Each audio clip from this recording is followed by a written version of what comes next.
President Buhari reads Riot Act, a third national summit on diminishing corruption in the public sector. However, I noted that some MDAs have devised the fraudulent practice of presenting new projects as ongoing projects. Invaders walked through a security zone and broke through to have over 200 inmates escape. Senate to review Nigeria's prison system as House moves to strengthen customs service.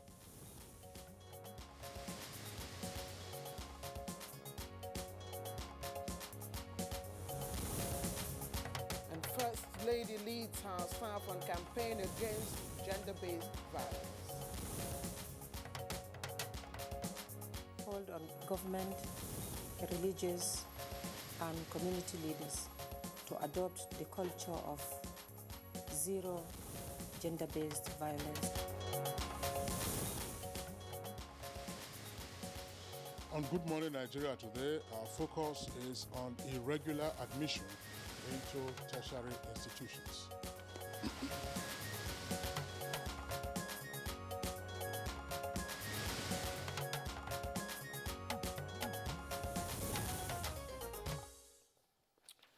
All right, now our education managers have over time raised concerns about the unsavory effects of irregular and or illegal admissions into tertiary institutions across the country, whether they be public or private.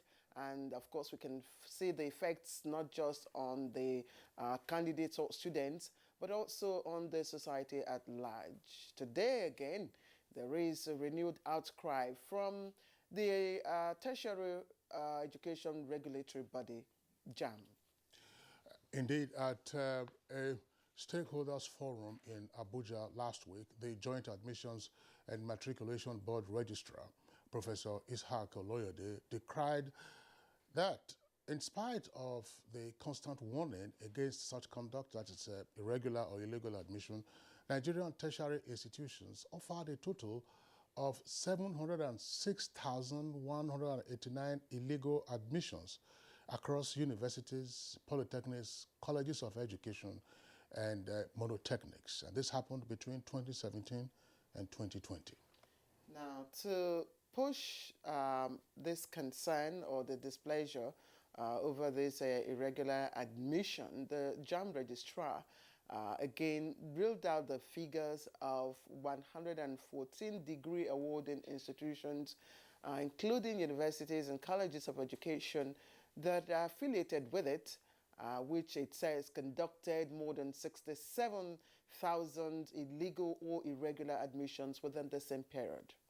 Well, these irregularities in the admission process into tertiary institutions had often, of course, caused concern, which was the reason JAMB itself kicked in the Central Admissions Processing System, otherwise known as CAPS, in order ultimately to reduce the misery and pain to not just the candidates who get admitted, but also to parents and guardians and sponsors of the candidates.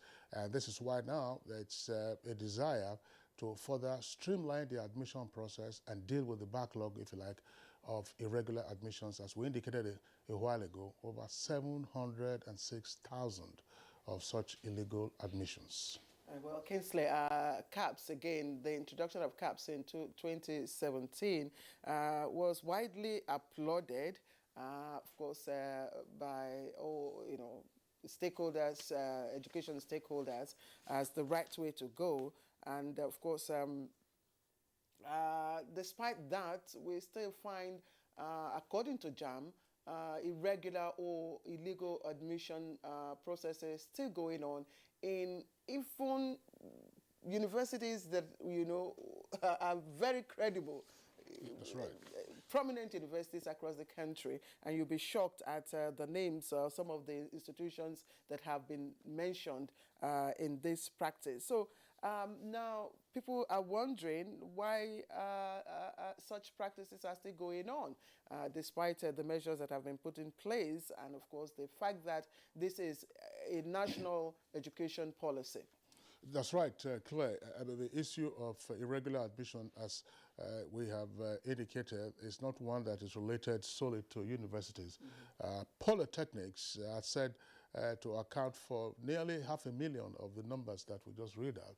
Colleges of education are also affected. Universities, of course, right up to about 67,000 of such illegal admissions. How do you deal with the consequences of such irregular admissions? Those are the issues, of course, we shall be taking a look at in our conversation segment on Good Morning Nigeria today. And what should the candidates themselves, as well as their sponsors, watch out for in terms of admissions? What are the steps, stage by stage, that the candidate needs to satisfy in order to get the assurance that, yes, I have not been admitted by institution A or institution B or institution C?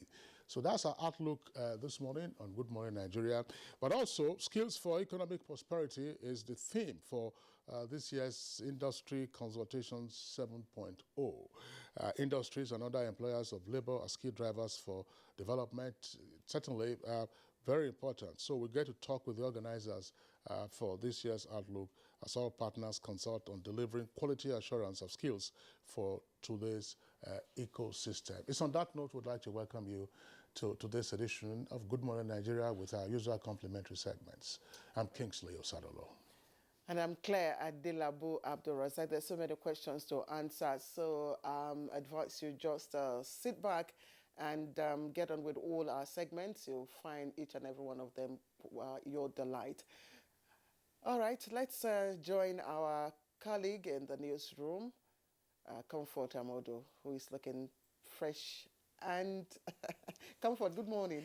Good morning, Claire and Kingsley. Good morning, Nigeria. Here's the morning news. President Muhammadu Buhari says Nigeria will continue to support ECOWAS Parliament to make laws to address all factors impeding security, peace, democracy and sustainable economic development in West Africa. At the opening of the 2021 second ordinary session of the ECOWAS Parliament, President Buhari reaffirmed his commitment to regional integration and good governance in ECOWAS.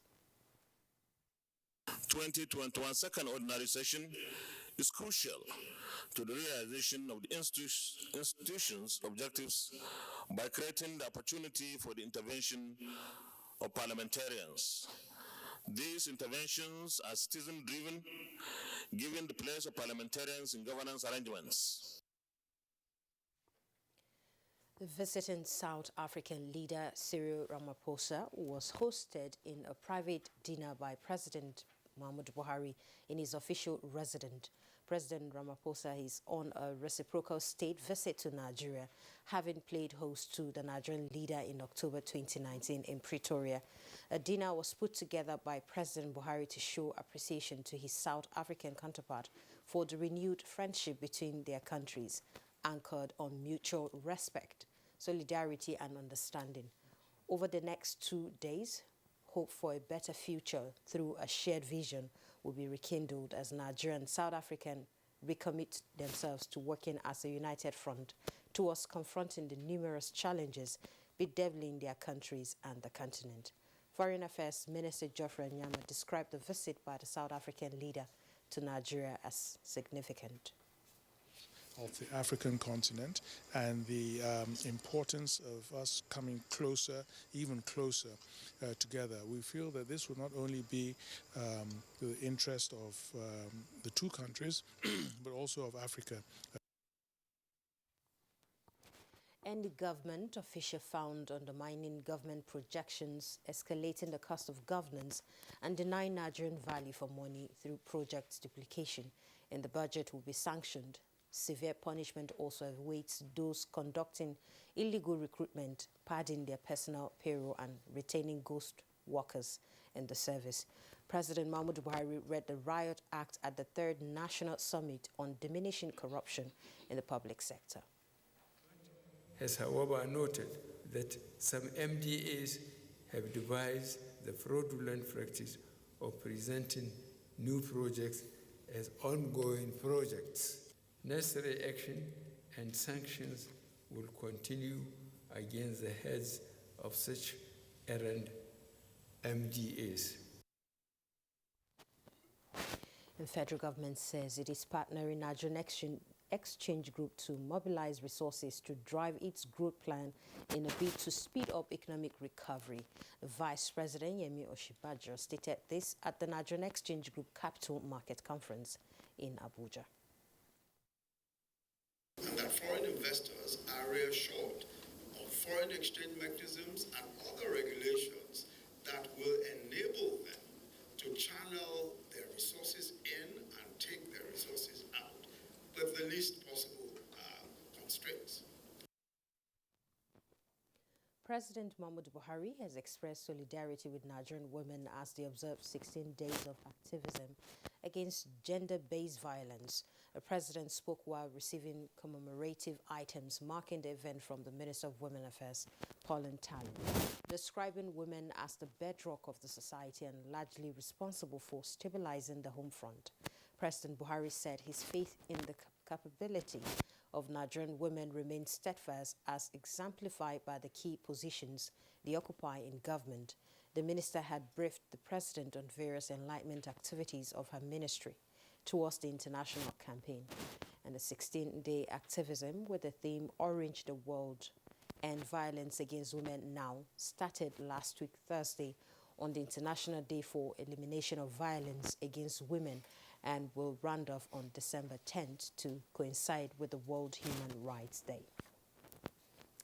Also, First Lady of Nigeria, Aisha Buhari, has joined female members of her staff on the campaign on the elimination of violence against women and girls as part of 16 days activism against gender-based violence. I called on government, religious, and community leaders to adopt the culture of zero gender-based violence.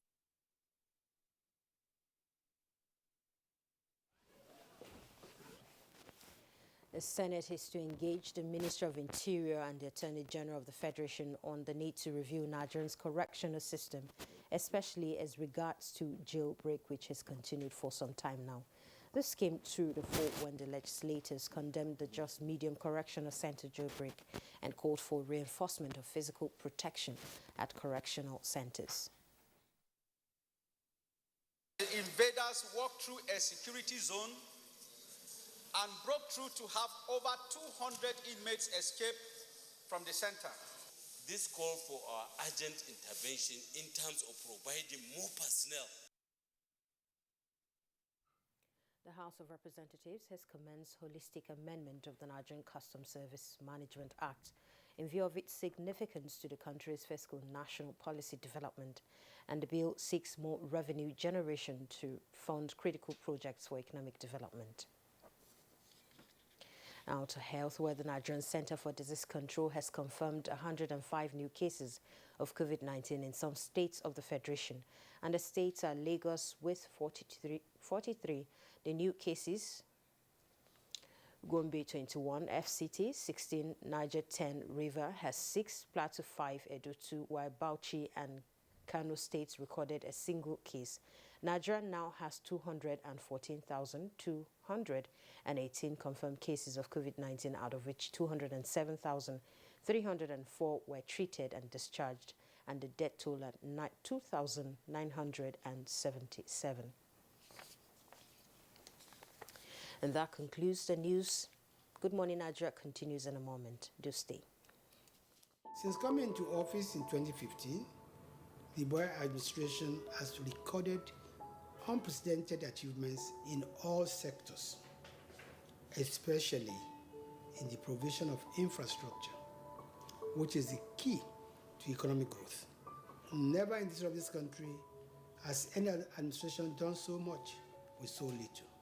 I recall that when this administration came into office, the price of crude oil, which provides for 80% of Nigeria's budgetary revenues and 95% of foreign exchange earning, dropped drastically, thus reducing the amount of resources available to the federal government.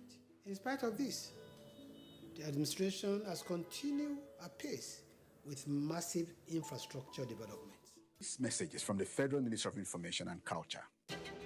Give your kids winning energy. Milo Active Go. With the goodness of malt, milk, and cocoa, helps them make the most of every day. Milo, the energy to go further.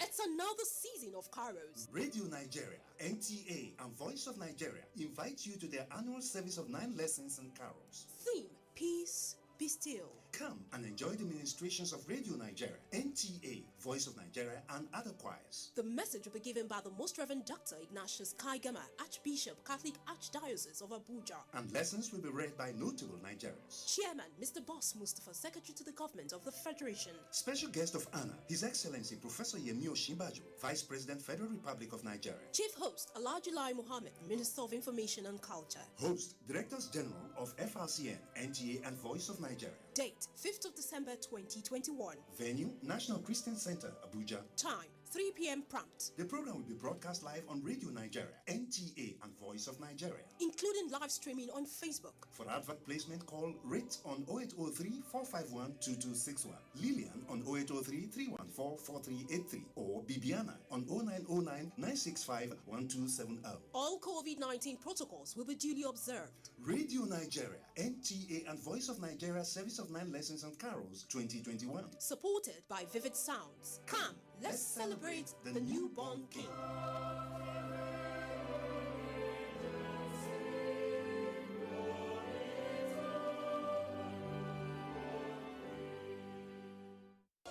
We are all Nigerians. Against all odds, we shall and must remain united. We may have our challenges, our problems, and setbacks. However, together we shall overcome them all. What doesn't break us shall make us stronger. This is the mindset that shall bring peace, progress, and prosperity to our beloved country. Do not let tribal and religious sentiments govern how you think, act, or feel.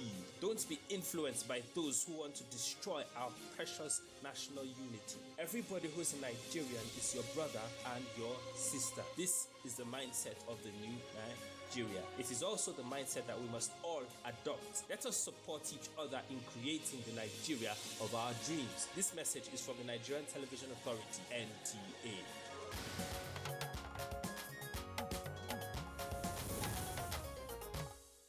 You're watching Good Morning Nigeria live on the network service of the Nigerian Television Authority. It's time for business news, and here is our correspondent, Kunle Adeyeye. Besides the 100 billion naira from the domestic value addition, Nigeria can also generate more than $2 billion from export of the commodity annually. Experts have said value additions of cassava can also reduce the volume of wheat importation and its byproducts. Nigeria, being the largest producer of cassava globally, has made demand to be high in domestic economy and supply not able to meet the huge demand. Demand from cassava in Africa is for a lot of purposes. I mean, you might have heard some talking about the leaves as a vegetable, talking about the roots of the cassava as an industrial material, talking about the root also being used for fuel, talking about the root being used for feed, and the root being used also for food. So there is a big demand for cassava. Right now, with the introduction of good agronomic practices and the connection of farmers to improved inputs, you find that yields now have doubled. But that is still not up to the real potential of cassava. To harness the economic potential of cassava production in Nigeria, stakeholders have called for increase in cultivation of disease-free cassava varieties. With business news, I'm Kunle Adeyeye. And business news takes us to our next segment of the program this morning, and that will be newspaper review, and it's coming up in just a moment.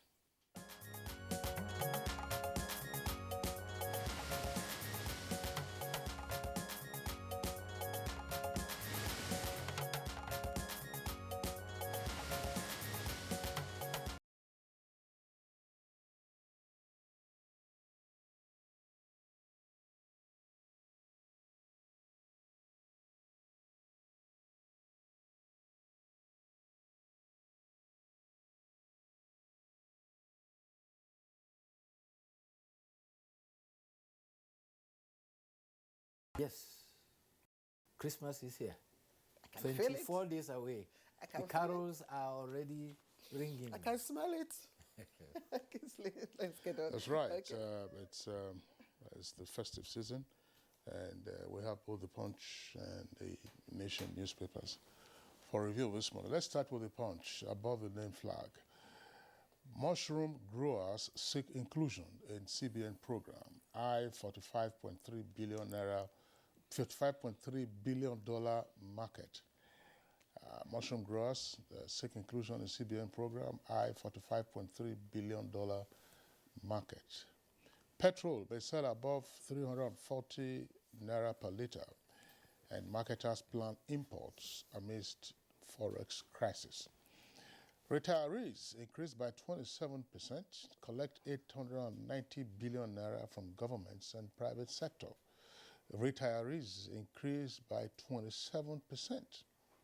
So, and collect 890 billion naira from governments and private sector.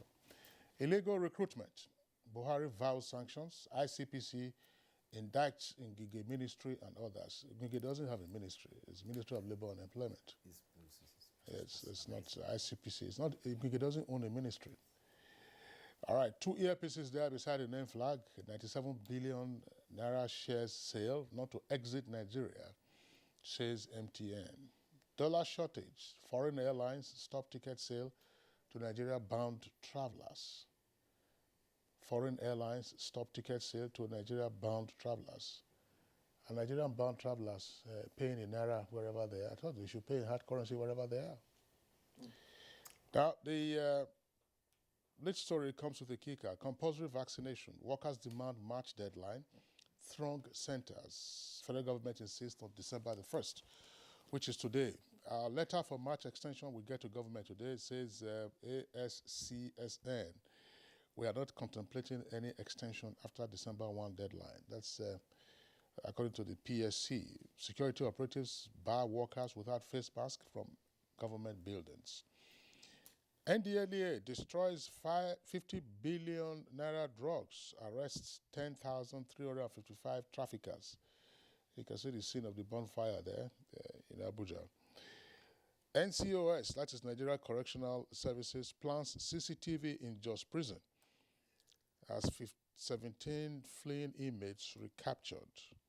Ganduje-backed APC ESCO plans appeal against sacking. 300,000 children newly infected with HIV in 2020, that's according to UNICEF. 40 festival-bound passengers drowned as overloaded boat in Kano capsizes. Akeredolu orders Ondo nightclubs closure, alleges Zamfara boys peddling drugs and hawking sex. Sanusi's banishment to Nasarawa community illegal and unconstitutional. That's according to the court. Claire. The Punch seems to be fully loaded this morning. Absolutely. All right, The Nation. And The Nation is leading with white paper, no arbitrary killings at Lekki Tollgate. White paper, no arbitrary killings at Lekki Tollgate. Now, it has some riders. Lagos accepts 11 NSAS panel recommendations to take 14 requests to the federal government. You can also see page 29 for the full details of this late story. Just a bit down that story, you find ICPC, 257 duplicated projects found in 2021 budget. Now, the writer to that story, Buhari orders agency to sanction corrupt civil servants. Buhari orders agency to sanction corrupt civil servants. And, okay, let's go above the nameplate. AFDB, African Development Bank, cautions federal government against tax increase. Details of that on page 28.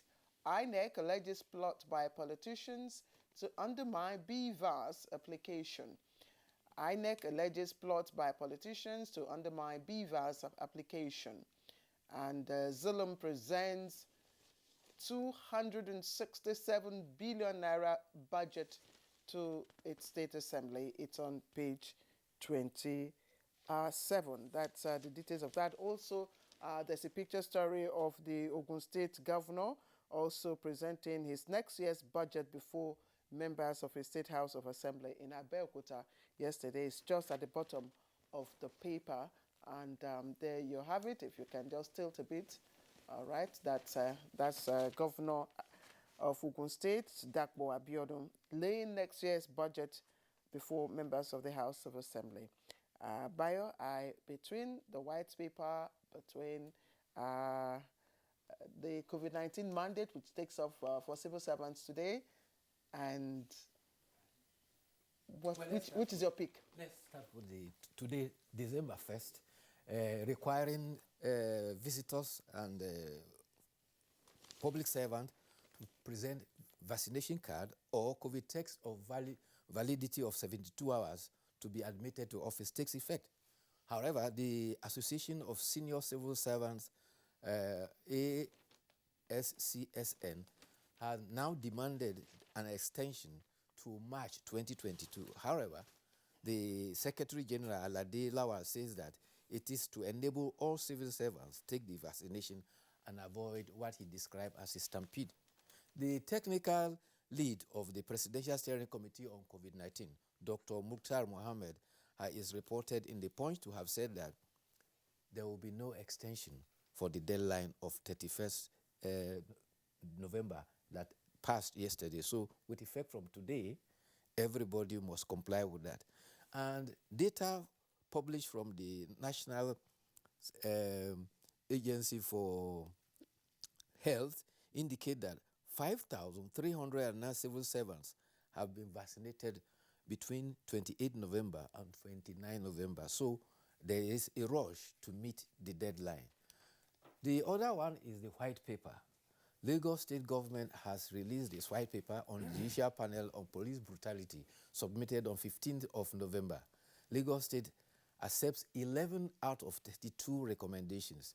It rejected 1 and 6 others with modifications. 14 other recommendations, the report says, is adjudged to fall outside the powers of Lagos State and therefore will be forwarded to the federal government for consideration. The white paper said the panel could not justify that people were killed. Findings of 9 deaths at Lagos toll gate on 20th of October deemed more baffling. This is because, apart from the panel's listing of names on page 297 and 298, it offered no explanation regarding circumstances of death. The names sprang up without justification. The white paper observed that there was no contrary evidence to that of Professor John Obafunwa, the pathologist, that only one of the 3 persons upon whom postmortem were conducted died of gunshot wound at the Lekki toll gate on 20th of October. The Punch also reports that the Judicial Panel of Investigation finding of 9 deaths is irreconcilable with the evidence of the pathologist. The question is, where did the panel get its finding of 9 deaths? The only victim of gunshot wound, according to the Punch, was picked up at 7:43 p.m. on 21st of October, a day after the Lekki toll gate incident, after the curfew had commenced. There was no shred of evidence as regarding who shot him. Accordingly, government says it is unable to accept the findings that 9 people died of gunshot wound at Lagos toll gate. It may be recalled that the report was reportedly leaked, and what was contained in there is listed by the Daily Trust to include, it indicated that the military and indicted the military and the police. It said 9 persons were killed at Lekki toll gate. It recommended the toll gate to be named NSAS Gate. Victims should be honored, and on every 20th of October, it should be made a toll-free at the Lekki toll gate in honor of those who reportedly died. All these have not been accepted. A member of the Judicial Panel has said he couldn't vouch for the authenticity of the leak report. It may be recalled also that the Honorable Minister of Information had described the leak report as a tale that it was rehashed from the social media. The panel was inaugurated on 19th of October to look into complaints of human rights abuses by police, but the following day, when the Lekki incident happened, it was asked to include it as part of its reference. It received 235 petitions and awarded 410 million as compensation to 70 victims.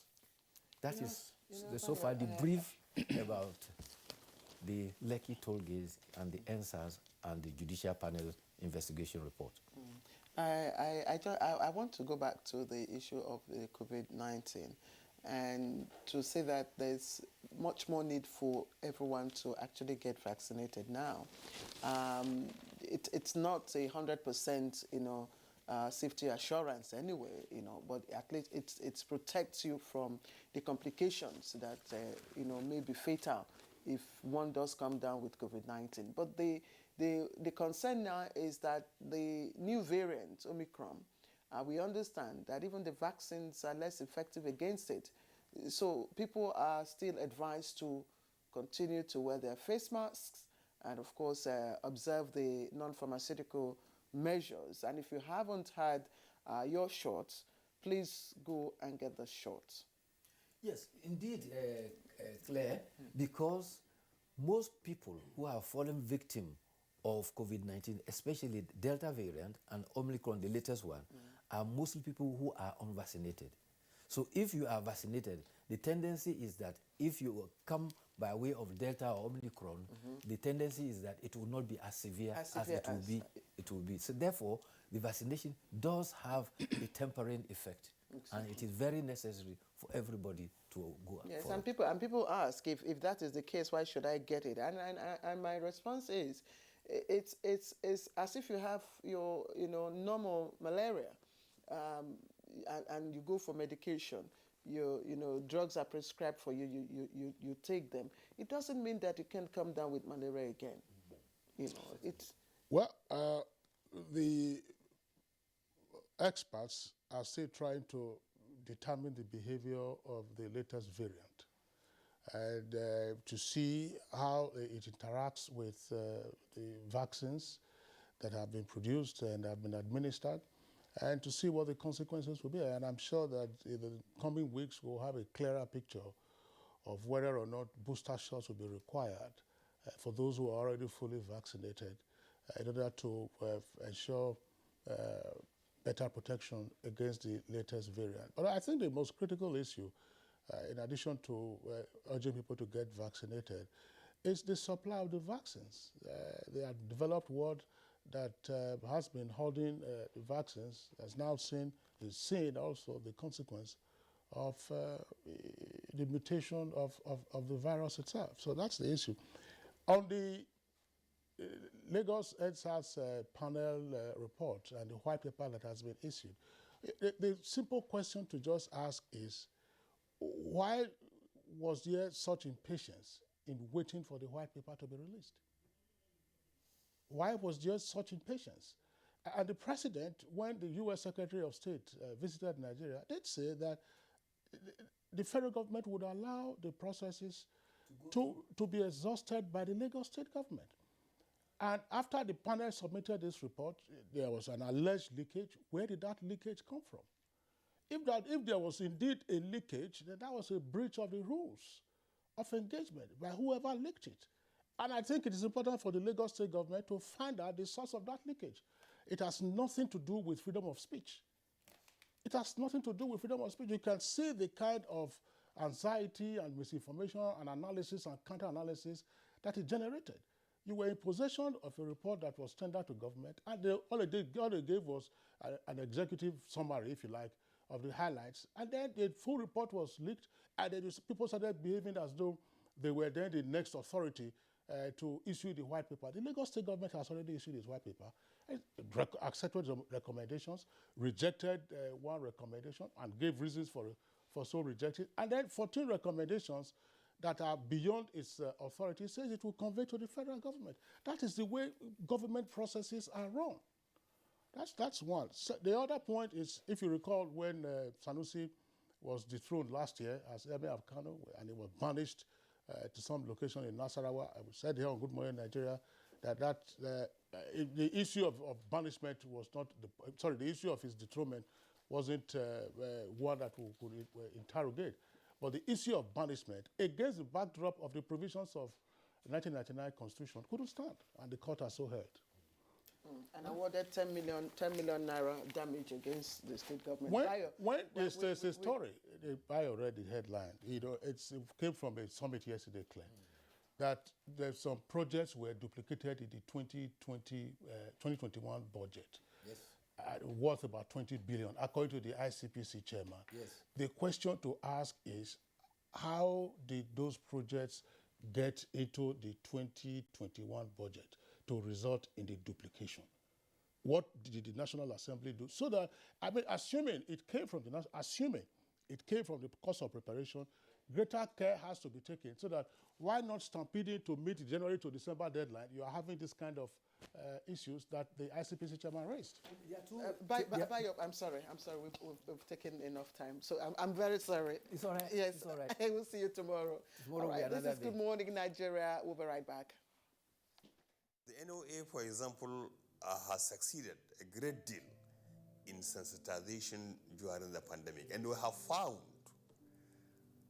the community mobilization officers most effective in the sensitization and in the advocacy campaigns, creating awareness on the coronavirus pandemic. We have done this through the production of jingles, which were very widely distributed in different languages, in English, in Hausa, in Yoruba, in Igbo, in Tiv, in Igala, in Kanuri, in Fulfulde, in Ijo, in Isoko, in Bini. In talk of any other language you can think of, we had translated sensitization messages. This message is from the Federal Ministry of Information and Culture. The Council of Our Fathers. I believe we have fought one civil war too many in this country. So those who experience it will run away from it. Nigerian youths, let's build our nation together.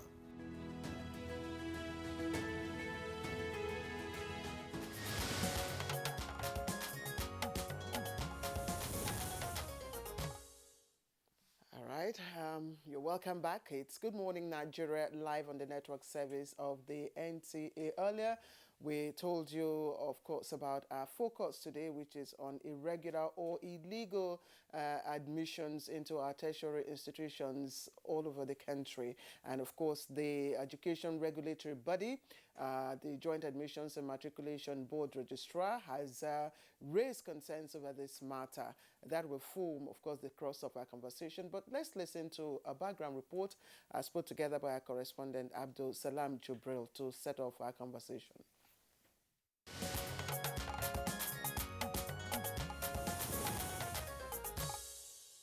Attaining higher education after the completion of secondary school programs will be a dream come true for many students in the country. It sure comes with lots of benefits for these young people. The chance at pursuing further knowledge in a particular area comes with adequate preparation for a career, chances of increased opportunities to employment, a higher salary, and upliftment to better living. Consequently, seeking admission into tertiary institutions across the country has become competitive. This has led students to employ formal and informal means to gain admission into these citadels of learning, and sometimes with the help of such institutions. In Nigeria, the Joint Admission and Matriculation Board, JAMB, is responsible for conducting Unified Tertiary Matriculation Examination into all forms of tertiary institutions through the Central Admission Processing System, CAPS, an admission processing platform currently employed by JAMB to ensure quality control, transparency, and credibility of the admission process, getting the students and these institutions of learning to be on the same page appears to still be enmeshed in defiance of sorts. Recently, JAMB decried and has warned against offering of admissions to applicants by higher institutions outside the CAPS, stressing that the act was a violation of the Ministerial Directive on Education Policy. Available data from JAMB indicates that between 2017 and 2020, tertiary institutions across the country offered a total of 706,189 illegal admissions. Some experts note that candidates that are admitted through such irregular admission processes often suffer the consequence upon graduation. With such daunting statistics, how can such practices be curbed going forward? Are there sanctions for institutions found culpable? What more needs to be done to ensure entrance into higher institution is credible, seamless, and devoid of corrupt practices? These are just some of the issues that guests on the program will be speaking to shortly.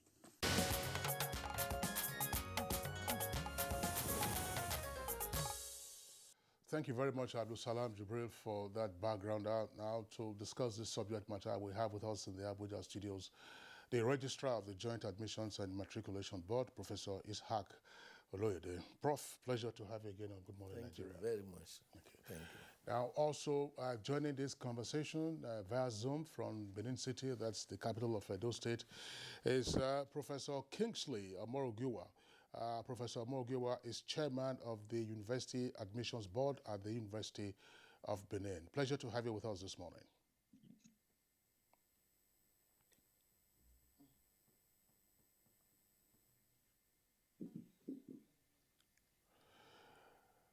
All right.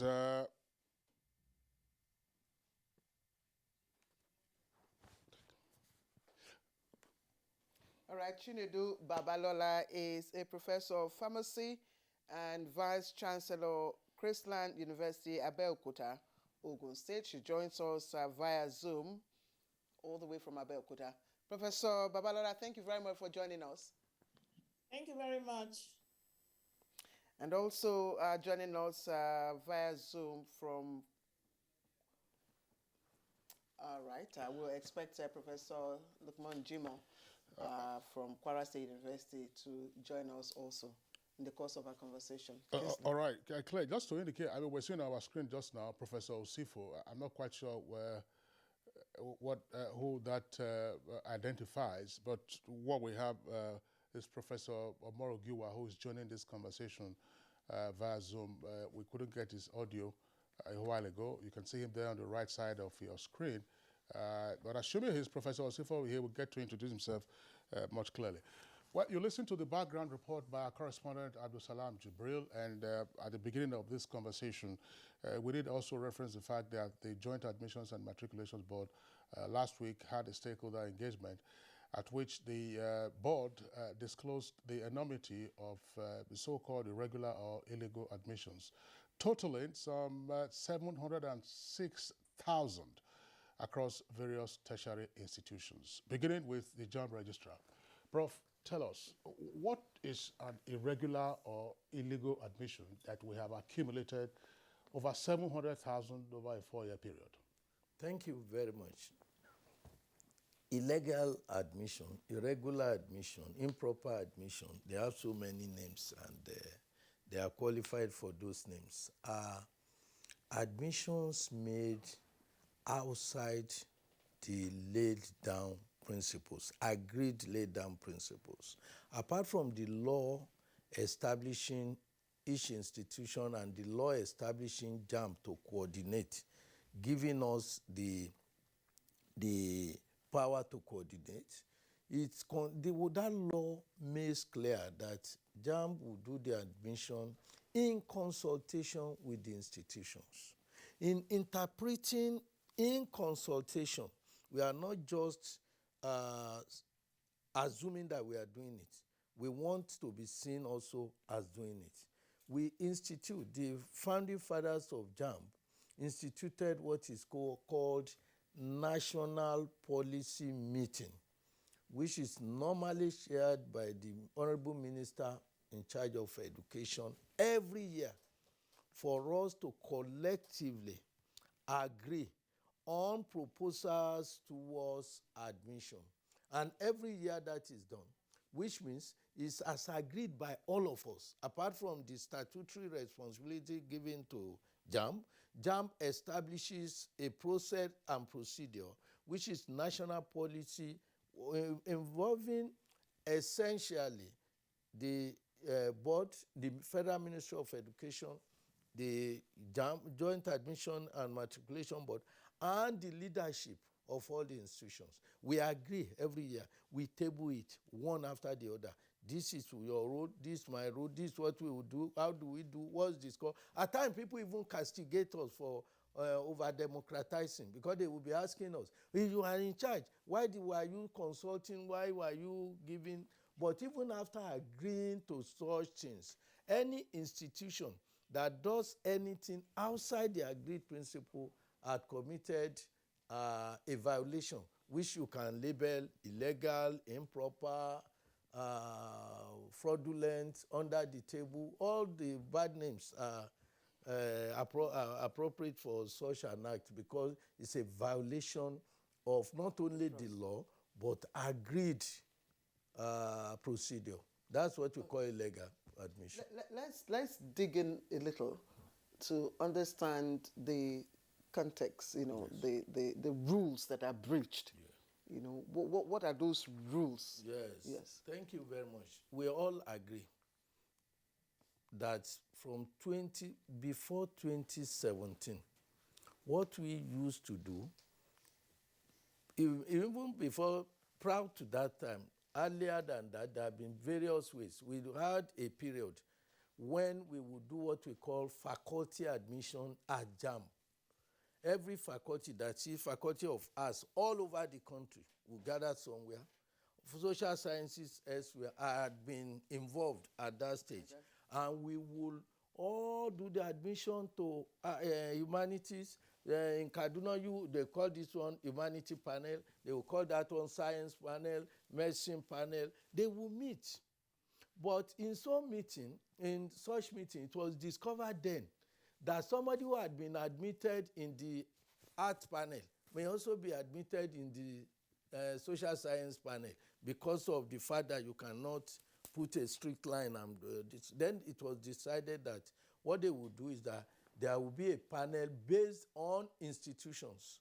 And they started to say, those of you in the Northeast, you sit down, irrespective of discipline, and that reduced radically the number of people involved. Because when we are doing faculty, but at least there will be 20 persons coming from each institution. So it reduced it to about 3 or 4.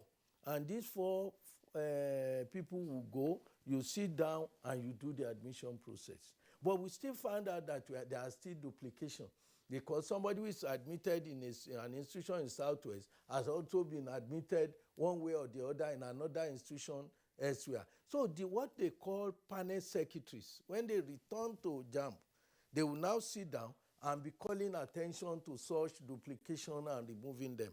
So that was the situation until 2017.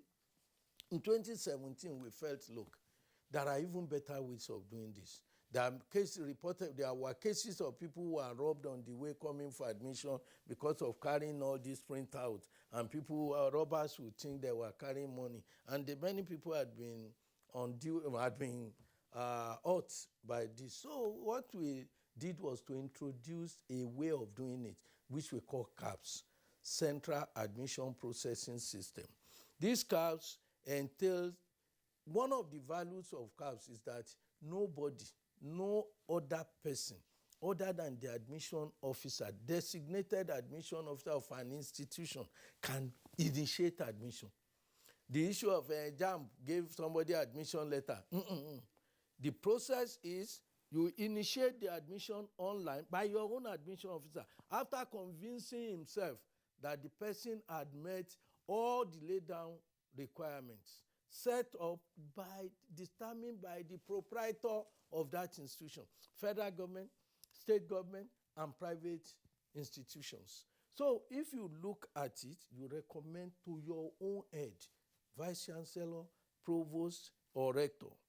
And immediately you do that, it's just a moment. Once you initiate it, everybody in the system sees it, including my good self, if I can say I'm good. So, we will see everything. We will be able to know. I could call a vice chancellor and say, your admission officer had recommended 10 candidates to you since last week, but you are doing nothing. Many of them will call and be castigating the admission officer until they realize that it's a system. Once somebody initiates anything, you are in a public place. So the vice chancellor or rector or provost will now recommend to JAMB, looking at it, oh, yes, I agree, because it's the head that will be held responsible. He has his own password to access, and within a minute, he can do that. And within the next moment, it's in JAMB. So nobody needs to move, and we look at it. This person you have recommended, on your ranking table, what number does he fall? Are there people of the same local government who are more qualified that had been left? What's the purpose for appointing? Once we see that the rules as laid down by your institution had been followed, then JAMB approves. And once JAMB approves, the candidate is notified by JAMB immediately. And once that is done, the candidate goes to his nearest CBT center. He prints his admission letter.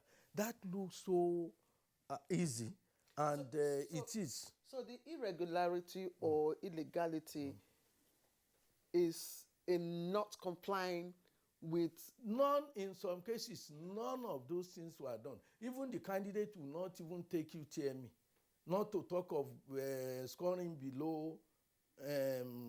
If you are talking about, now, at the time we are talking about 700 and something. 6,000. Oh, it's close. It's almost over 800 now. 800,000? As from your yesterday evening when I cross-checked. One institution sent in at closing yesterday about 3,000-4,000 that had not been previously. Sorry, Registrar. Sorry, Kingsley. I want you to clarify so that we can understand. Yes. Is it that the irregularity, the illegality, is in not complying with the process of allowing JAMB, to give the final certification of admission, or there are other things that is done that makes that admission illegal? Anything that is improper is improper. But even in madness, there are categories of madness. There are so there are different categories. You have those that did not even go through anything. They did not obtain any form at all. Yes, UTA, they did not collect any form. And they did not only that they did not collect any form, they had even graduated. Not to say they were in school. Most of those who are raising alarm now, they are candidates who are ready for NYC, but they could not go on NYC because they had been improperly admitted. And we are not talking of prior to 20s, all those who did such before 2017, we agreed at the policy meeting to condone them. That's what we call condonement. What we allowed the universities or Polytechnic or College of Education to do was simply give us indemnity, indemnify JAMB, that you will be held responsible for your claims on this. And they signed. And we are almost clearing everybody before 2017. But we are talking of those who were admitted when CAPS had been alive, after the Honorable Minister for Education had directed, because at the policy meeting, apart from decisions that we take, we could take decisions, but by law, the minister could also give directive. But this minister did not give it merely as directive. He subjected it to discussion, and we collectively took a decision. So you are talking of two things: directive that the minister has the power in law to give, and the fact that we collectively endorsed that from 2017. I was very surprised when these issues started coming up. And why we asked institution, declare what you have done. So I was thinking we would just have 10,000, 11,000. And that was why we were trying to persuade the ministry that there will be people who will not do things properly. We can easily, and the minister said no, all those people should be identified. And we said, oh, some of them had finished their tenure. He said, no. Whether in or out of office, government must sanction those who did. But we were alarmed at the number we have. So when you are now going, we are moving towards 1 million. I wouldn't be surprised. By next week, we will not be talking of 1 million in just those 4 years. So that is the problem, and that's what they are doing. Some, they took the UTME, but they did not score enough. Maybe somebody was number 160 or 170, and you have allocation of 50 in the class. There is no way that person could come in. There is no way CAPS will allow such. So you just allow what some institutions would do. They will admit those people as recognized by, and they will be picking all this other. That's a less madness, if we can say it, because that person was minimally, of course he has 5.0 level. It's only that he didn't pass UTME. There are others that even the 5.0 level, the person did not possess the 5.0 level, which is the prima facie qualification. That's why I said there are different grades. And when you ask people, why are you doing this? I can understand some, though I only understand, I don't think it's the right thing to do. There are many state governments that establish institutions without funding them. They simply establish them and abandon them to fend for themselves. They have to pay salary. They have to run this and so. Under that guise, you now have many of them. Somebody who's carrying capacity, an institution whose carrying capacity is 1,000, will now go on and admit over 20,000. And when you ask, well, what is happening? Some will come at night, some will come in the evening. So even proper teaching is not being done because people are looking for how to generate money to run the institutions. So there are people who also do in order to change the proprietors. Because when you do such admission, of course, accountability suffers. So there are many reasons why people do, but for whatever reason, what is illegal is illegal. And what we are saying now, what we have made, what the decision that has been made is, look, disclose. We had published the process and procedure. The first stage is what they are giving to us, they are going to upload themselves. We have given them the institution interface. You will upload that these are the violations I have done within the last 4 years. After uploading that on your portal, then you will ask the candidates to do what they ought to have done initially. And there are three different processes. Somebody who had taken the form initially will not need to go and take another form. All you need to do, this was my registration number when I came in. My offense was simply because I was not processed there, or I was admitted at the University of Ibadan. Then I found out that University of Lagos, I would prefer Lagos, and I therefore went to University of Lagos. Those ones, we will remedy them along that line, because they will have met the minimum. Even those who did not obtain the form at all, each of them, there are different stages, and what they will do to remedy will depend on how they came in the first instance. So we want to be able to rescue only those people who at the time of entry had the primary, the prima facie qualification to come into the university, i.e. those that have the required 5 credits and who appropriately, not somebody who studied medicine without biology and will now come, have graduated, and you say, no, yes, 3 years later, or 5 years later, or now, I have been able to pass the biology. You didn't pass the biology at the point that you require the knowledge. So you can't base anything on nothing. So at the time you were admitted, you did not have the qualification. So all these, we will now be able to sieve out those we can rescue. But those who are not, qualify, because parents were saying, my child, after graduation, you force the guy to now go and take UTME and start medicine again. You have to start. You have to start, because at the time you read the medicine that you claim you had read, you did not have the requirements, biology, that is central to. I am not the one who prescribed it.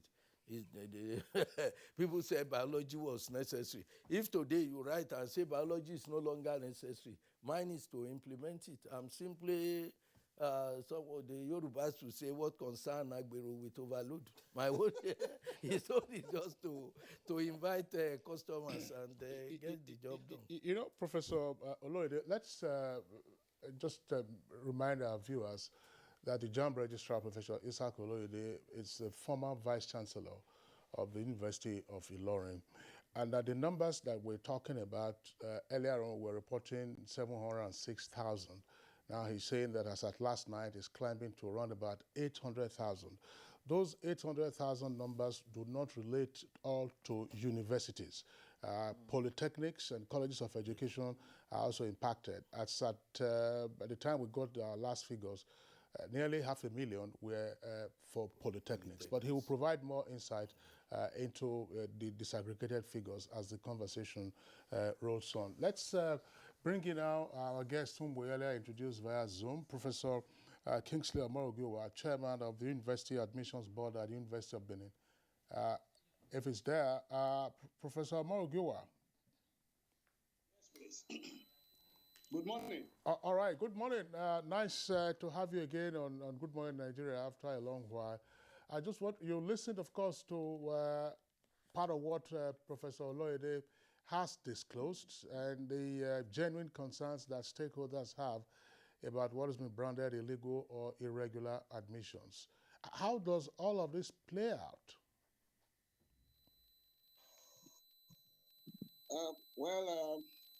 Thank you once again. Good morning, Nigeria. The admission process, as it were, as regulated by JAM, the rules are basically clear. But just like the registrar said, the challenges of running the institutions have made some institutions to be involved in what is now referred to as irregular admission or illegal admission. As it were, the rules should be followed, and efforts should be made to see that the students are well informed as to what the rules are. Because when some of these institutions go out shopping for students, they may not tell them the rules, as it were. So the students may not be aware. So I think on this part, just as the institutions and the admission officers are being informed as to what is necessary, it is good to also have information given to the candidates so that they know that, well, JAMB is the only body that is approved to regulate admissions, and all admissions must be done through JAMB and through the JAMB cards. That if anyone tells you that you can be admitted without going through that process, you should see that as irregular and may even be a scam. So seeing that this is so, once the candidates are well informed, I'm sure that the problem of regular admission will be a lot addressed. Institutions must take responsibility and make sure that the rules that are already laid down are duly followed. Thank you. Okay, thank you, Professor Omorogiwa. Let's also bring in Professor Chinedu Babalola of Christland University, Abeokuta. She's Vice Chancellor. Earlier, we introduced her on the program. If she's there now via Zoom, joining us from Abeokuta. Professor Chinedu Babalola, again, let's have your take on this. Christland, of course, is a private school, and from the data generated by JAMB on account of the willing confessions by the various institutions, some private institutions have also been implicated. To just say exactly what is your understanding of this irregular and illegal admission? Yes, thank you very much. We've all listened to the registrar, who is our key regulatory officer on this. And I think he has expatiated it very well. But I also want to say that it is not in all the cases that the students are not qualified. And that's why there is that window to correct the anomalies.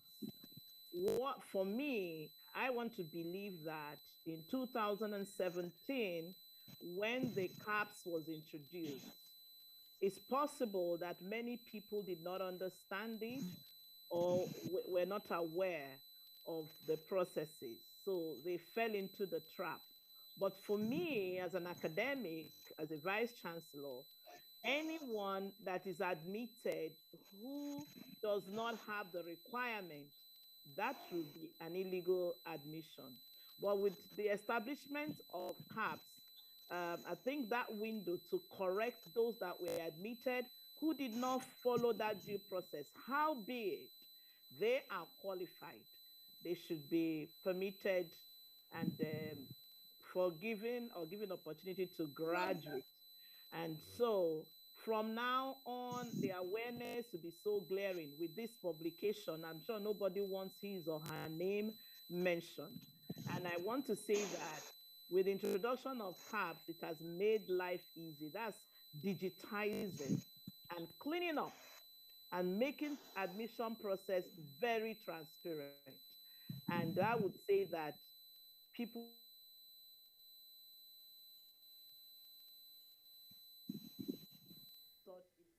All right. I think we've, yes, she's back now. Hello, are you talking to me? Yes, please continue. Yes, I have zero tolerance for any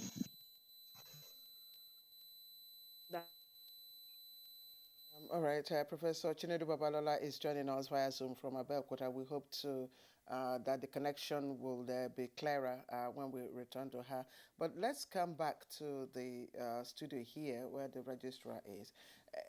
Does this provision in any way interact with the autonomy of the institutions, the various institutions? If anything, as a former vice chancellor, I would think that it is CAPS that has restored the autonomy of the institution on admission. I have been on the other side, if there is any other side, if there is indeed, because in Nigeria we always divide ourselves unnecessarily. If there is other side, I have been on the other side. And I know that we used to oppose the process whereby we would just sit down and unknown to us without consultation, some people will bring admission letter. We will protest, but eventually we had little or nothing to do.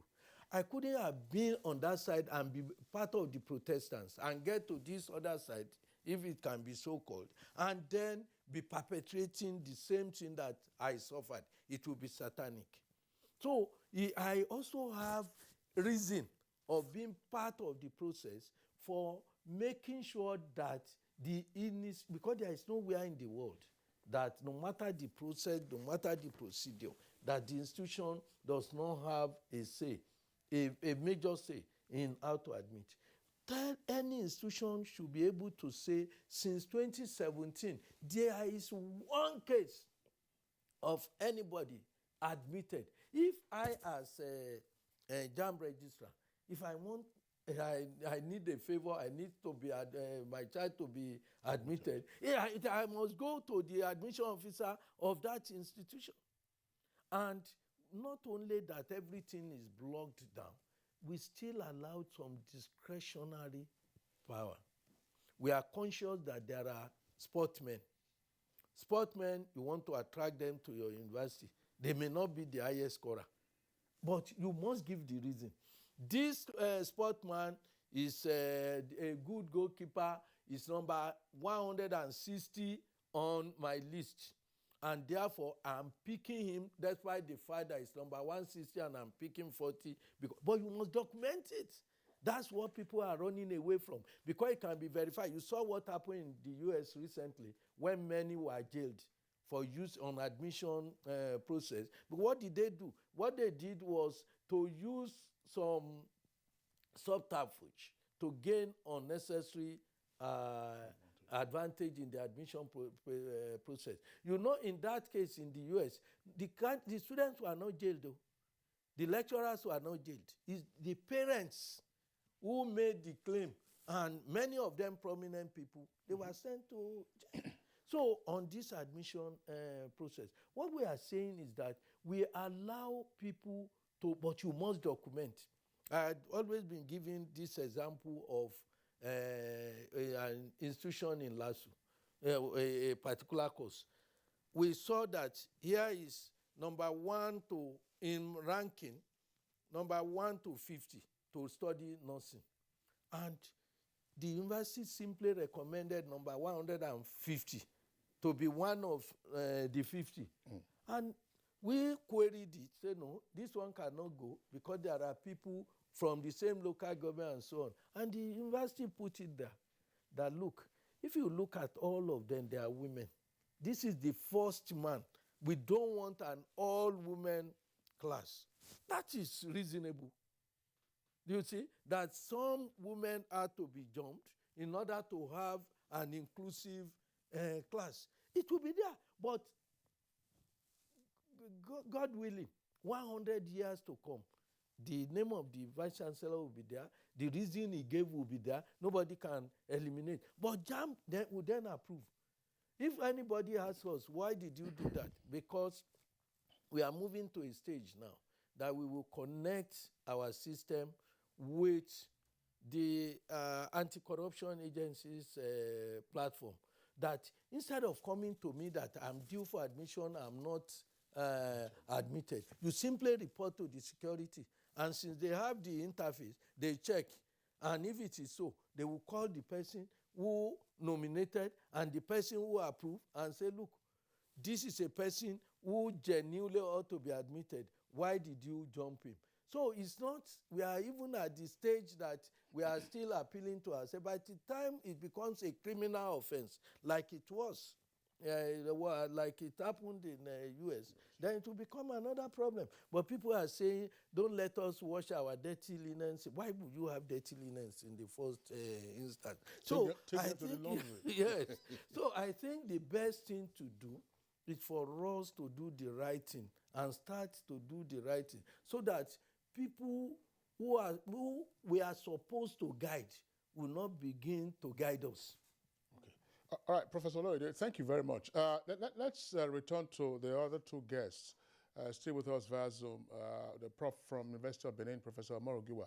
Professor Amorogiwa, I mean, considering the numbers that we are dealing with here, how does a candidate who is now a student, probably 100 level or final year, know or understand that he or she has an irregular or illegal admission?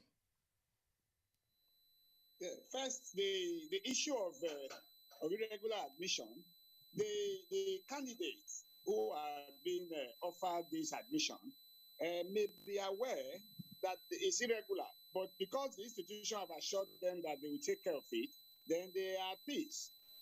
They first and foremost, I'm sure that most candidates already know that the way to be admitted to any institution is through JAMB. And they should have applied to JAMB and then chosen that institution. And then the selection process starts, and they are also offered admission by JAMB. But you see, the issue of trying to survive for some of these institutions make them to initiate the process of illegal admission, telling the students that they will take care of it. And there's no way the students will find out, except, of course, sometime when these issues are not being brought up to the public space as it is. Sometimes these students come to know when they are trying to apply for NYSC, and they say they don't have records, as it were. So I think the sensitization should be on the part of the board, the admissions board, to let the candidates know And then when it becomes a common knowledge to everyone, I'm sure that that will be a thing of the past. But for as it is now, for the candidate or a student who have been admitted and now has spent 3 years or even the fourth year at the university and have been coping, as it were, to be told that your admission is irregular, then because of that, the student forfeits that admission. When the students have fulfilled the five credits that is needed and the relevant subjects, I think that will be extreme. So in my position, in my opinion, I think that if such irregular admission have taken place, and then it has been there for a while, and the students have been in school, there should be a way to grant such students soft landing if they had the 5 credits that's required at the point of admission, so that we don't have situations where the students become so distressed and their families are distressed, as it were, and they are not the main culprits of this problem, because the institutions didn't guarantee them that they will be able to help them regularize. I'm sure they will not have submitted to that. So I think that for all these large numbers, as it were, we must distinguish between those or differentiate between those who have the relevant qualification to read the course that they have been applied to read, that they have been admitted to read, even though it be irregular, and then let them be allowed to complete that program and let the regularization process be done with JAM. But for those who do not have the prerequisites, I mean, they should be told to go, because like in my university, we do screening at 2 levels. At the point of entering, we will check. We call that clearance. By the end of 200 level, or when the students come in for 300 level, we do another screening. If for any reason the earlier process was compromised by anyone, it is found out. And the screening committee members are not known. They are not in the public space. They work as if they are secret agents. And whatever result they bring is what we stand by. So as it were, the issue of candidates or students having the entry requirements should be treated as sacrosanct, and that should be a reason to allow those ones who are already in school at the moment.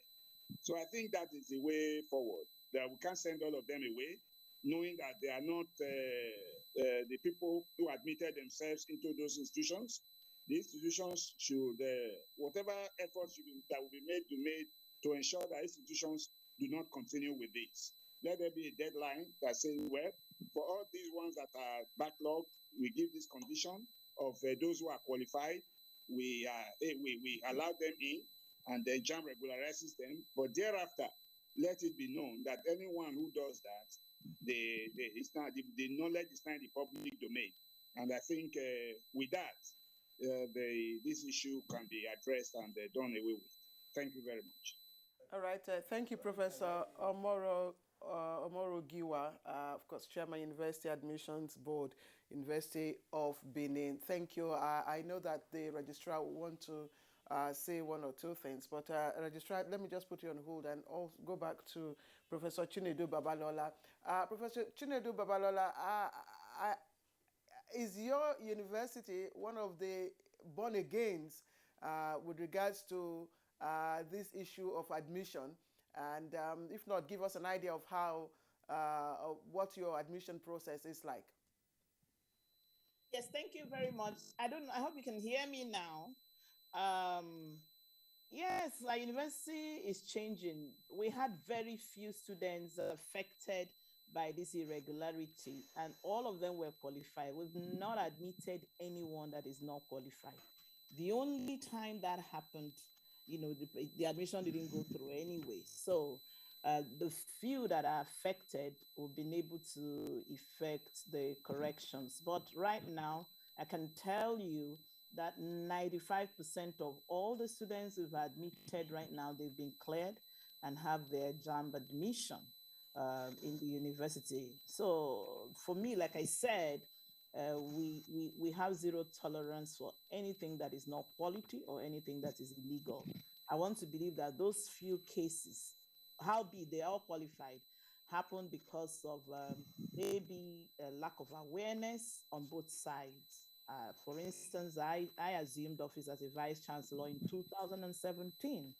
And I must tell you, when you become a VC, the more you attend the policy meetings, the better you are. And I've thoroughly enjoyed the policy meetings and the growth that JAMB is doing.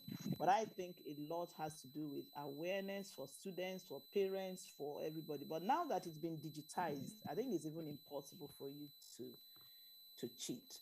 Like, we have a selection process. We go through the guidelines before we even allow the students to be processed for admission. So for now, I think we are okay. We are 100% neat. Thank you. Thank you very much, Professor Balola. I like that. It's neat. So, Professor Oloyede, you wanted to respond thank you to very much. Two things. I like my sister saying that she's neat, and I like that type, because that's the reason why one should not do anything under the table. You'll be able to beat your chest and talk to anybody and say, look, my friend, this is what I have done. People can make mistakes, but the mistake will appear as mistake, not when. Now, I had wanted to just say that the chairman admission committee from Benin, I agreed totally with everything I said, and VC Chrisland, I also agree with them. The only thing I disagree with violently too is the use of word regularization. That's what created the problem. When somebody is doing something that is improper, it's not good, and you say, you use a sort of terminology that reduces the weight, how can you regularize an illegal thing? So I believe that that's why in 2017, we changed the name, because we saw that students will come. I want to regularize my admission. I want to regularize my admission. Regularize what? I know I was not regularly admitted, and therefore I want to regularize. I said, no, let that. So we changed the name to Condonement of Illegal Admission. And since 2017, we have been sending indemnity to people. That what you want to do is not regularization. I hate that word for the whole thing. We have changed it to, if you see the form, indemnity since 2017, for previous years, we call it Condonement of Illegal Admission. And what is there is that I, Vice Chancellor, hereby agree that indemnify JAMB against the illegal admission that I do, that if the condonement is made, I will be held responsible. If it's found, because what we are saying is simple. There are many other institutions where the candidate did not even attend the institution. The candidate will just go, I want to go on NYC. Somebody will cook up the story, collect the appropriate money, and mobilize the person through admission. The whole thing, that's why I said there are different stages of madness. And what we are talking about is a serious thing. We have cases. DGNYC brought cases of candidates who cannot write in letters 1 to 10. That is, they cannot write ONE1, TW, writing 2 as TU, writing 3 as TRE, writing 4 as F, as VO, instead so something like that. And they attended English-speaking universities. And when further, we discovered that he did not attend any university. Somebody just cook the whole thing. I want to go on NYC. There are many people that had been arrested at that level. We cannot allow people to bastardize the system to this level. And you can see the embarrassment that will give to. Go to anywhere in the world today. They are looking for Nigerian students because they are top on the class. That's why when people denigrate our institution, they are top class. Just look at them, irrespective of global ranking or anything. Tell me of any first-class institution in the world today where you have graduates of the university, Nigerian university system, that they are not top 10. Tell me anyone. I've been to many parts of the world, and I've seen that there, in 90% of the cases, Nigerian students, graduates of the university system that you all denigrate, they are this, they don't have water, they don't have, maybe the process of brutalizing them has strengthened them up. When you go to UK, go and see those who graduate, either at master's level, PhD level, and you will see the Nigerians there. You can be proud of the Nigerian university system or tertiary education system. I can say this anywhere. I was at in a place I think that was shortly before COVID, somewhere in Europe, and there were about 104 in the class.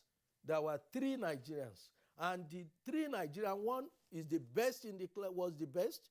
The other one is number 3, and the other one is number 4 in the class. And the 3 of them were graduates of, one of them was a graduate of one private university, Covenant, and the others, one from Ibadan, one from BUK. And these are, they can, we will be proud. I went there as a guest speaker, and I abandoned the lecture to share part of the glory of the nation. That look, oh, you people, you come here, they came from about 60 different universities across the world. 60. And that Nigerians was the highest number of citizens that Nigeria had, 4 of them. So the point I'm making is that we are doing a lot here, and a lot Nigerians are, but there are these few people. Unfortunately, good things don't sell. Things that you sell in Nigeria, even when we copy ourselves, when you see good things from the north, when the south people are to they will pick only the bad things in the north. When northerners want to pick what they want to pick from the south, you will see them picking what is bad. When you go to some of the marriage ceremonies in the north today, you will weep because they have southernized the dressing of their ladies, that you will be wondering whether you are in somewhere else. So we pick only the bad thing from one another. So people pick the bad ones about us, and they keep on saying Nigeria, Nigeria. Recently, one important president of one country was talking in his country, and he was saying when it comes to drug, Nigerians, I felt bad mentioning Nigeria as part of such. Prof. Yes. Prof. I mean, we appreciate your passion, and of course, the whole idea of dealing with irregular or illegal admission is to sanitize the process so that we get the most qualified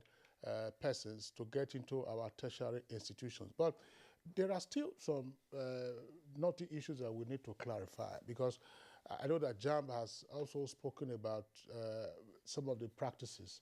There is a body known as JUPEP. Yes.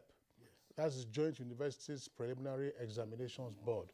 There is also IJMBE, that is Interim Joint Matriculation Examinations Board. What is the relationship between JAMB and these institutions, and how do they compound these whole problems that we're talking about? Yes, you know that we have our problem is complex. Yes, our problem is complex, you see, because we used to have whatever 5-2, 6-5-2. That is 6 at the primary school, 5 at secondary school, 2 at HSC before you have 3 at the. Then we changed it to 6-4, 6. What do you call 6? 4-3. What do you call it now? 6. I think it's 6-6-4. 6-3-3-4. 6-3. Yeah. Okay. Yeah. 6-3-3-4. Yes, We right. now have 6-3-3-4, where we match 6 and 3 together, and that's the basic education. Then we have senior education. Then we have 4, which is for the university. Now, there is no room for 2 again. That is, it's assumed that everybody will come in at 100 level, because there is no 2. The 6, 5, 2, 3 had become 6334. So there is no room for A-level. But we are still admitting candidates for A-level. And these two agencies, direct entry, who come in at 200 level, though they are no longer in the structure, realizing that they are important, what has been done is that IJMB, it is interim. It was to rake up. That's why it's called interim. To do it in the interim, but it has become permanent. So the interim was to rake such people, and in the southern part of Nigeria, they have what they used to call foundation courses, foundation programs. Every institution having this foundation, some call it remedial program. But in 2011, the Minister of Education, through the NCC, said, look, the quality, JAMB complained then that the quality of these foundation courses was suspect. And therefore, what should be done?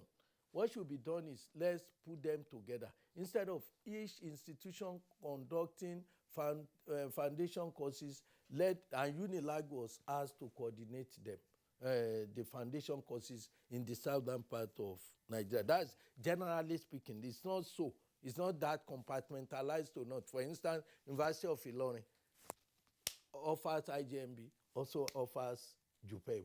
So it's not, even if you call Ilorin not, it's offering JUPEB. If you say it's in the geographically south, it's also offering IJMB. So it's not a straight jacket thing, but generally that's just what it to be.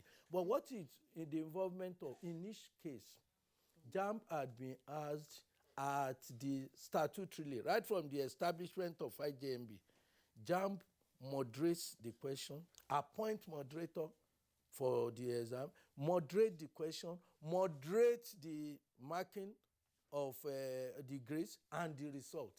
Professor, JAMB is also on their board. The same thing for JUPEB. But what we are having now, what ICPC did, and the outcome of what ICPC did was so embarrassing, even to JAMB, because it shows clearly that we were not doing enough. Prof, yes. we've really run out of time, but just in less than 30 seconds, what is the punishment for offenders, from for the past 4 years? I'm not in position. I don't even want them punished. I want them to stop and rectify it so that we will not do it again. But the minister, I'm not the Minister of Education. I know the position of the government is that there will be sanction. What sanction will be, I don't know. But what I can say, and why we are here, why we are begging people to listen properly now, is that let it be stopped. Why we try to do what Professor, the chairman of University of Benin said, let's see those who are good among the bad, and then sieve them out so that we don't throw away the baby with the bathing water. Okay, well, thanks. I mean, it's we have a second topic for discussion. I don't know, we are pressed, we're already out of time. But Prof, I'm just wondering, why is it that polytechnics are more in number in terms of these irregularities? Yes, very briefly. Yes. The problem is just, I think, survival. Go and look at them. Except for 3 major universities, Jos, Calabar, and UNN. UNN? Yes, Jos, Calabar, UNN, Wukari, and Dusima. These are just the federal universities among the lot that were involved. But when you go to the polytechnics, federal polytechnics are one of the major culprits. You go and look at the figure. So we are trying to interrogate and see why was that. But the truth of the matter, of course, the large chunk of this figure that we are talking about were from the polytechnics. And you know that the polytechnics now, they are doing all sorts of things there now. Many polytechnics offer degree through affiliation. Some of them also offer NCE, in addition to the ND. So it has become sort of anything goes. So as a result of that, maybe survivor instinct for whatever reason. But whatever it is the case, out of this number, you have over almost 500,000 coming from the polytechnic sector. Okay, so sorry, yes. I'm afraid I have to cut you. Let's quickly get the final thoughts from our guests who are joining us via Zoom. Professor Chinedu Babalola, you are NEET now going forward. So what more would you want JAMB to do in order to sanitize the process? Yes, I think there should be continuous training, continuous awareness by JAMB, maybe on their portal, both to students, to parents, to university administrators and admission officers. Awareness to me is very important. And of course, sanction. I mean, hearing that some institutions are actually offering programs they are not qualified to. Polytechnics offering degrees. I think that is unheard of. I think there should be sanctions that will really, really be effective. In that way, both students and all those involved will sit up. I mean, he has said so many things that are really awful to hear about. For me, I will continue to maintain quality. I'll continue to go continue to abide by the rules and regulations of JAMB. All right, Professor Chinedu Babalola, Professor of Pharmacy and Vice Chancellor, Christland University, joining us via Zoom from Abeokuta, Ogun State. I'd like to thank you very much for your perspectives. Let's take a final thought from Professor Kingsley Omorogiwa, Chairman, University Admissions Board. Prof, your final perspective? Well, I think the process of solving the problem is on. It has to do with awareness, just like the Vice Chancellor just spoke about. Once the students are aware and the parents are aware, and then the institutions are made to know that there could be sanctions for such behaviors, I'm sure that this will be a thing of the past. And I want to commend the Registrar of JAMB for his efforts to make sure that their admission process is seamless. The CAPS has been quite wonderful, and we should all abide by it and follow the rules. It is easier to follow the rules than to bend it. All right, Professor Kingsley Omorogiwa, Chairman, University Admissions Board, thank you. And let me also, on your behalf, thank the JAMB Registrar, Professor Ishak Oloyede. Thank you very much, not just for being here, but for all that you do as well. I thank you very much for having me. All right, you're watching Good Morning Nigeria. Let's go for a short break. When we come back, we have a second topic. COVID-19, that is the black swan of the century, has actually hit the whole world very hard, even the strongest of economies, and Nigeria was not spared. But due to the proactive stance and steps that the president has taken, we've been able to come out quickly. The president has consistently said we must invest in infrastructure, even as we're investing in human capital, that we must invest in infrastructure, because at the end of the day, that is what will bring about a sustainable economic growth. So the president has given us our directive. He has said you must make sure you pay salaries and pay pensions, but you also make sure that the critical projects of roads, railway, airports, bridges, major infrastructure that are meant to drive the growth of the economy, that we consistently invest in them, even if we have to continue to borrow to do so. And having you as our president is a precursor to this. Thank you for believing in Nigeria. This message is from the Nigerian Television Authority, NTA.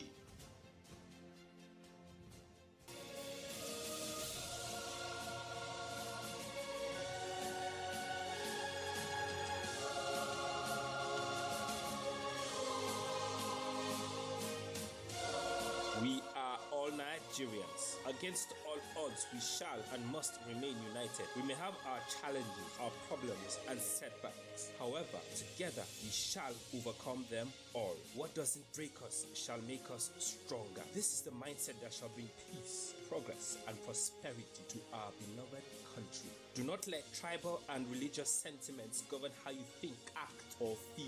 Don't be influenced by those who want to destroy our precious national unity. Everybody who's a Nigerian is your brother and your sister. This is the mindset of the new Nigeria. It is also the mindset that we must all adopt. Let us support each other in creating the Nigeria of our dreams. This message is from the Nigerian Television Authority, NTA.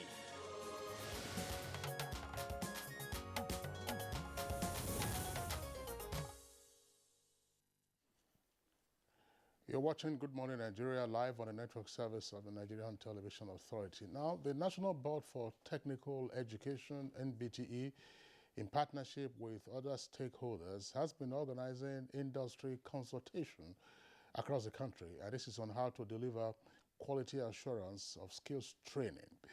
Now, what are the key issues for them? Let's get down to understand what the industry consultation is all about. Claire? Yes, indeed, Kingsley. And Professor Idris Bugaje, Executive Secretary, National Board for Technical Education, NBTE, is right with us here in the studio. Prof, would like to thank you once again. It's good to see you. Thank you. It's a pleasure meeting you. All right. We also have with us Engineer Suleiman Mohammed Yusuf, and he's the Deputy Director, Skills, National Board for Technical Education. Thank you very much, Engineer Yusuf, for joining us. Thank you very much, and good morning, Nigeria. And Hajia Belikisu Ahmed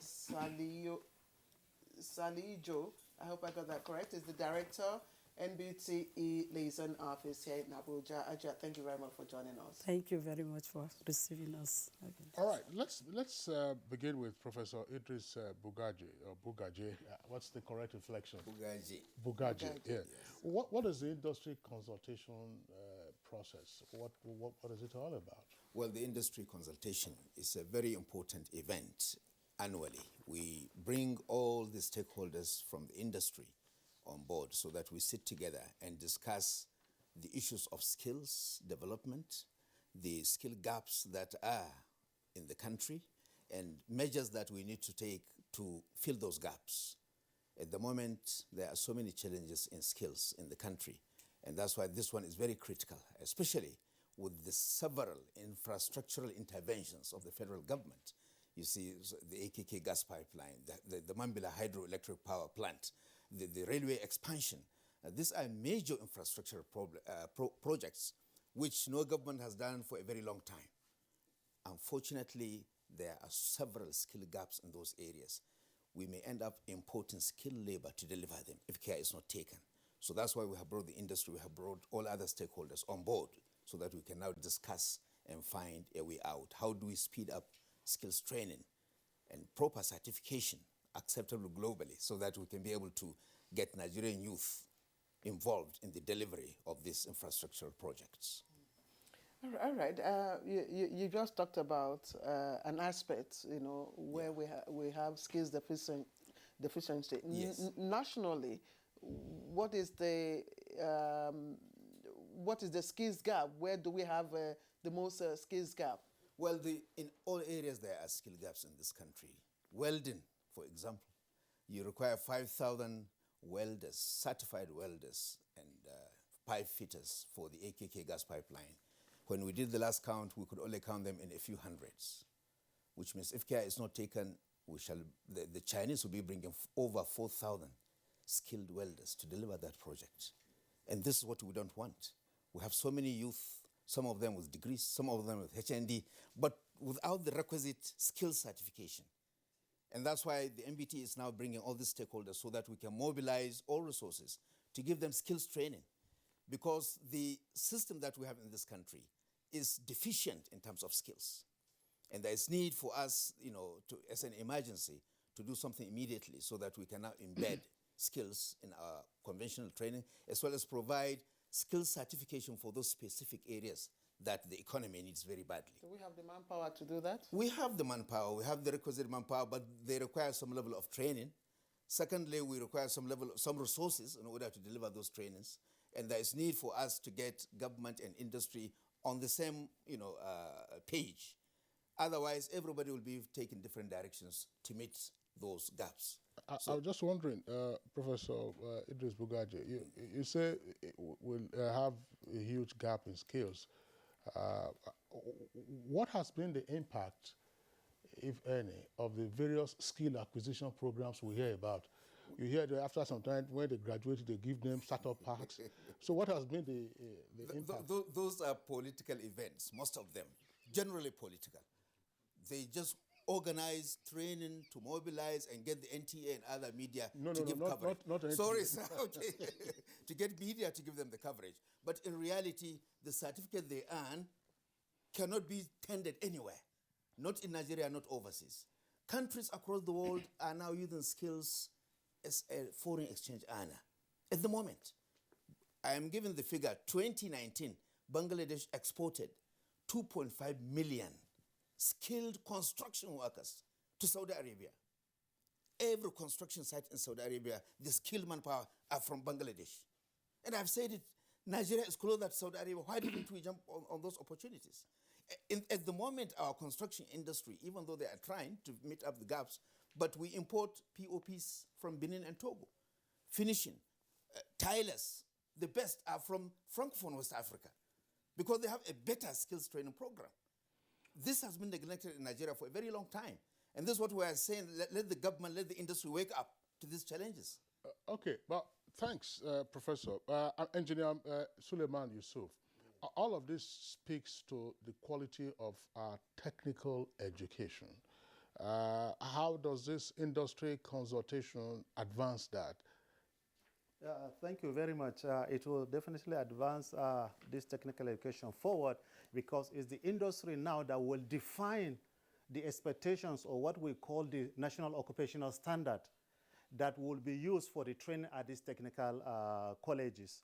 And it will take part in the quality assurance. That's why you see in the title there, quality to improve the quality assurance. And it will also take part in the training because in a school environment, you cannot bring out a competent worker that is being required by the industry. So we have to have this collaboration so that both the industry, the government, and the training institution work together to bring out a competent workforce for the Nigerian economy.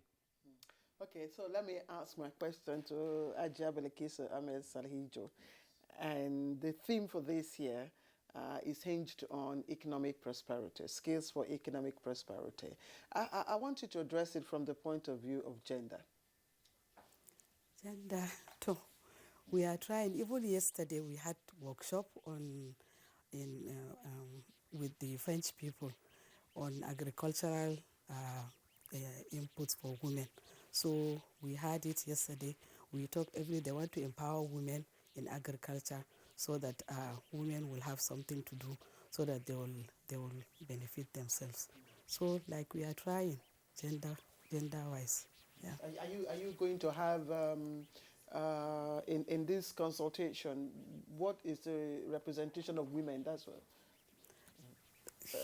They are well represented. We are well represented. But generally, I know there is some gender inequality in issues of skills. You hardly find, except recently in Sokoto or somewhere else, we found young ladies being trained as auto mechanics, which was very encouraging for me. And I felt Sokoto, a very conservative society, having that kind of mix is a very good thing, and we can use it to showcase to other states in the country. So otherwise, there is some gender balance, but there is need for improvement. I agree with you, there is need for improvement. Yes. What is the state of technical education in Nigeria? Well, the state of technical education is a state of crisis. We are grossly underfunded.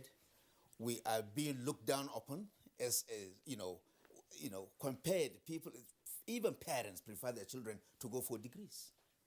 And the money even lies in skills, unfortunately. That's right. So that there is some kind of, general, I don't know what to call it, but you have to help us do some advocacy on technical education. This is the key to industrialization of Nigeria.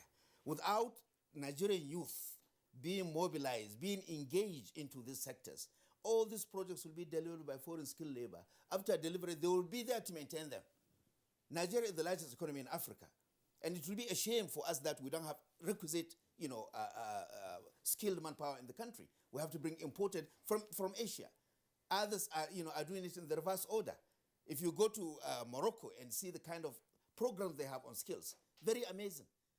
500,000 of their youth are enrolled from age 15 into different skills program, and their ambition is they export them to other parts of the world. In Nigeria, Nigerian youth cross the Sahara, cross the Mediterranean at great risks. If we skill them up, they will be able to be welcome in Europe and Asia with red carpets. Unfortunately, we are not jumping on those opportunities. And the youth are there disenchanted, disenfranchised. They have the degrees, they have the HND, there is no job for them because the education system doesn't imbibe skills in the training. And more importantly, even if you have a degree from the best university, HND from the best polytechnic, you may not be qualified to be a good welder. You have to be given skills qualification for welding. And that's what the Nigerian Skills Qualification Framework, NSQF, is all about. And we're now trying to promote the NSQF across the industry because the industries are using other skills programs of other countries. We're now trying to bring them on board, let them accept this Nigerian Skills Qualification Framework approved by FEC in 2017, launched by the Honorable Minister of Education the same year. And we would like everybody to come on board so that Nigerian Skills Qualification Framework will be accepted in the nation and globally. This is the way to go. I think I just need to point out, Professor Bugaje, I don't know how long you've been at the Board for Technical Education. On Good Morning Nigeria, we've had programs in the past on quality assurance. I wouldn't know whether Engineer Yusuf was part of that conversation. Okay. Yeah, But, I was. yeah, Engineer Yusuf. We also had the Reverend Timothy Igodaro, who joined us here on one occasion. He has also been in Benin Network Center as well as in Lagos, all as part of the advocacy. But as part of the bedrock, to say, look, you develop all these occupational standards, you develop the curriculum, where are the technical colleges? What kind of breakthroughs do you need from the state governments that ordinarily should be the champions of technical education? What interaction are you having with them and what feedback are you getting, Engineer Yusuf? Well, thank you very much. And this is one of the windows that we have. And we keep on advocating to state governments and other key players in the delivery of skills. It's not only the technical institutions that will be there to deliver the quality or the required skills needed by the industry. So it has to be a collaboration between these funders and the proprietors, which are largely, if it is the technical institutions, the state government, and some federal government institutions. However, it does not rely only on the technical institutions that we call technical colleges. We have the polytechnics. We have the skill centers that need to be upgraded and come on board so that they can issue these quality skills. The certification in that system is what we call the competency-based certification system, which is the NSQ is driving towards in Nigeria. How is the Abuja office? What role is the Abuja office, playing in this? Abuja office is the liaison office. So we are the NBT of Abuja. So we liaise with the ministries, MDS. We all their programs, whatever they are doing, we liaise with them, and then we do it with them. So Okay. I just want, Professor Bugaje, look, we've had an explosion in the number of private universities in this country, and perhaps also private polytechnics. But I don't know how many private technical colleges there are. And considering the gold mine that is in there, if you like, diamond mine, that is in technical education and the skills to be acquired, would it be proper now to say, look, place a moratorium on the issuance of new licenses for universities and instead encourage the establishment of private technical colleges, well-equipped, well-supervised, to produce the kind of manpower that we're dialing in this country? Absolutely correct. We need to stop registration of new universities. For every one university in a properly managed economy, you require 5 polytechnics. For one engineer from a university, you need 5 technologists in a properly managed economy. And every technology requires 5 craftsmen, so that should be the ratio. In Nigeria, we have gotten it upside down. There are more universities than polytechnics. And at the end of the day, they are churning out graduates who have nothing to do with the economy because they are not relevant to the skills economy. Globally, there is now a move towards a skills-driven economy. Skills have become the currency of labor. So I'm appealing to government. 2017, the Chinese government converted 600 public universities into polytechnics and skills acquisition centers. We need to start thinking in that direction. Some of these universities should be converted into skills training institutes. Some of the polytechnics, unfortunately, for the past 30, 40, 50 years, they have not been running skills training. You see, when you have a national diploma or higher national diploma, it's not a skills qualification. It's an academic qualification. Skills qualification is completely different. You have to go through a process. You have to get training in industry. You will be assessed on the job in industry. So that's why we really need to, rejig the entire system. Professor Bugaji, thank you. Well, I know we have some technical colleges available. Technical College in Orozo is a shadow of its own. You go there, it's structures. Yes, it's dilapidated. So poor we really need to focus, invest on those, more money. Yes, invest more money on the ones we have. We need a Marshall Plan actually for Tibet in Nigeria. We need a Bugaji plan, not a Marshall Plan. Professor Bugaji has talked repeatedly about welding. One of the higher ends of welding is aluminum welding. Exactly. Yeah.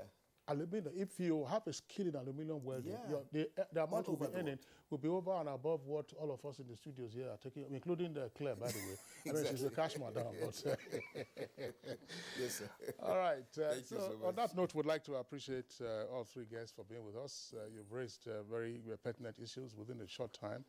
Professor Idris Bugaji, Executive Secretary, National Board for Technical Education, thank you for being our guest this morning. It's a pleasure. Hajia Belkisu Ahmed Salihijo, who is Director of the NBTE Liaison Office here in the Federal Capital Territory. Thanks a lot for being our guest. Thank you very much. Engineer Suleiman Yusuf, Deputy Director at National Board for Technical Education. Thank you for being on Good Morning Nigeria again. Thank you very much, sir. All right. All right, that's Good Morning Nigeria for today. We'll like to ask you to join us same time tomorrow. But just before I go, as always, we'd like to invite you to also partner with us, NTA, in our campaign against rape and rapists. I am Claire Adelabu Abdul Razak, and from the production crew, have a great day. And I'm Kingsley Osadolo. Do enjoy your day.